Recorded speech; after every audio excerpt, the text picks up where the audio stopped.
park about 10 minutes away called Poets Walk. We were driving in here today and we drove by and I'm like, turn around. Poets Walk. It's so beautiful there.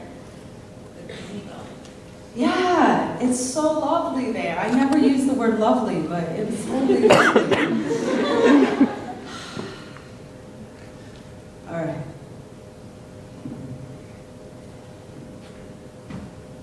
At the jewelry store, where the shiny pieces of glass rest in shiny rings of metal that shine just like the nickels I spend on pop rocks at Chick's Candy Store. The woman behind the counter with the burlap skin and the windproof hair looks up from her nail file and tells my mother I am one adorable little boy. Immediately, I brace for impact, for the car ride home and the litany of things we will do to fix me. That night after dinner, I dig to the bottom of my fire-red toy box till I find the doll with the golden hair.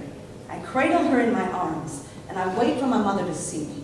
When she does, she smiles so big, I decide love is a silent auction, and I am worth more sold.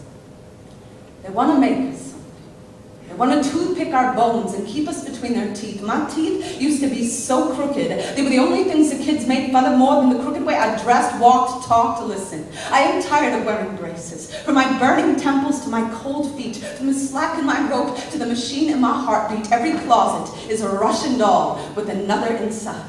By the time my mother finally found the nerve to call me her gay daughter, I was searching for the words to describe the sun in my eyes, the shadow of the boy I might be, or the boy I might still love for the official gay record. I never left him. He left me because of the mirror I was, because of the pretty he had to hold on his own arm to find a home in his own skin. In New York City, I searched for the home in my own skin. When a woman grabs me by the neck of my coat and drags me from the ladies' room like a dog on a chain, and I am torn between confused gratitude and the urge to bark my pretty name into her face so she can taste the smoke on my father's pink cigar lady. Do you have any idea how many scars I already have in the shape of this boxing match? I do not wear a welcome mat on my chest just so you can walk all over it. Fumbling with the keys to the locks, I keep building to the doors. I keep opening, hoping someone will see the rainforest growing in my living room. See how many ecosystems can exist in one redwood tree. Maybe what you think is a tough fist is just a tired ballerina curling her arms around her knees. Either way, I can guarantee a haircut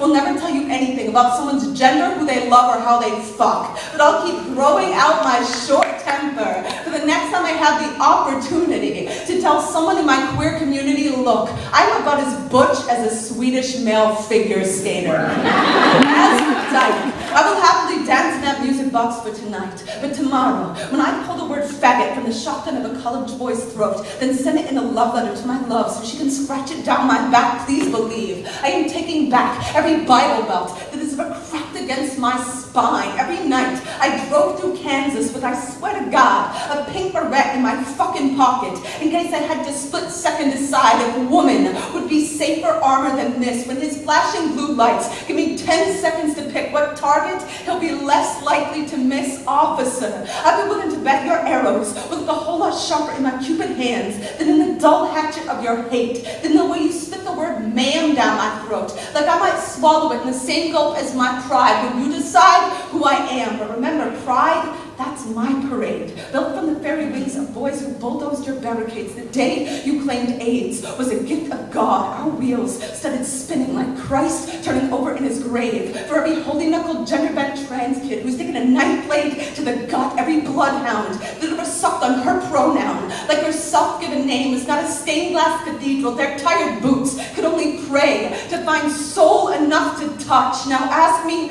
what I am. I'll tell you all of the above and none of what they've ever listed. I will say I have never cared to be nearly as much as I cared to become. We are all instruments, pulling the bows across our own lungs, windmills, still startling in every storm. Have you ever seen a newborn blinking at the light? I want to do that every day.